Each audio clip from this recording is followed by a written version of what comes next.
ഇന്നത്തെ IPL മത്സരത്തിൽ ഗുജറാത്തും ഹൈദരാബാദുമാണ് നേർക്കുനേർ വന്നത്. ഈ മാച്ചിൽ ഇപ്പോൾ ഗുജറാത്ത് ജയിച്ചിരിക്കുകയാണ്. 224 റൺസാണ് ഗുജറാത്ത് എടുത്തിട്ടുണ്ടായിരുന്നത്. ഹൈദരാബാദിന് 186 റൺസ് എടുക്കാൻ മാത്രമേ സാധിച്ചുള്ളൂ. ഇന്ന് ഗുജറാത്ത് കളി ജയിച്ചപ്പോൾ പോയിന്റ് ടേബിൾ അടിമുടി മാറിയിരിക്കുകയാണ്. പ്ലേ ഓഫ് ചിത്രം വ്യക്തമായിരിക്കുകയാണ്. അപ്പോൾ IPL-ലെ പോയിന്റ് ടേബിളാണ് നമ്മൾ ഇന്നത്തെ വീഡിയോയിൽ നോക്കുന്നത്. ഇതുപോലത്തെ IPL ന്യൂസിന് വേണ്ടി ഈ ചാനൽ മറക്കാതെ സബ്സ്ക്രൈബ് ചെയ്യൂ. നിലവിൽ ഇപ്പോൾ IPL-ൽ 14 പോയിന്റ് 3 ടീമിനുണ്ട്. മുംബൈ, ഗുജറാത്ത്, RCB ഈ 3 ടീമുകൾ 99% പ്ലേ ഓഫ് ഉറപ്പിച്ചിരിക്കുകയാണ്. അവരിനി പുറത്താകാൻ സാധ്യതയില്ല. അപ്പോൾ ഇനി ബാക്കി ഒരു സ്ലോട്ട് മാത്രമേ ഉള്ളൂ. ഇതിനു വേണ്ടി പഞ്ചാബ്, ഡൽഹി, ലക്നൗ ആണ് മത്സരിക്കുന്നത്. പഞ്ചാബ് 4ാം സ്ഥാനത്തുണ്ട്. 13 പോയിന്റാണ് അവർക്കുള്ളത്. ഡൽഹിക്ക് 12 പോയിന്റ് മാത്രമേ ഉള്ളൂ. ഇതേസമയം ലക്നൗ ടീമിന് 10 പോയിന്റ് ഉണ്ട്. കൊൽക്കത്തയ്ക്കാണെങ്കിൽ 9 പോയിന്റ് മാത്രമേ ഉള്ളൂ.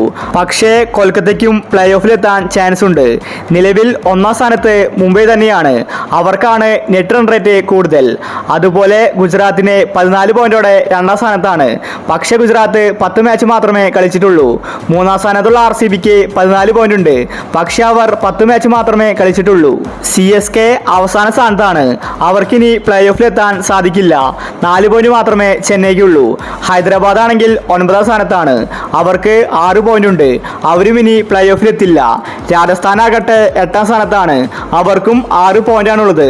രാജസ്ഥാൻ ഇനി പ്ലേ ഓഫിലെത്തണമെങ്കിൽ അത്ഭുതങ്ങൾ സംഭവിക്കേണ്ടിയിരിക്കുന്നു. കഴിഞ്ഞ മത്സരത്തിൽ തോറ്റതാണ് രാജസ്ഥാന് പണിയായിരിക്കുന്നത്.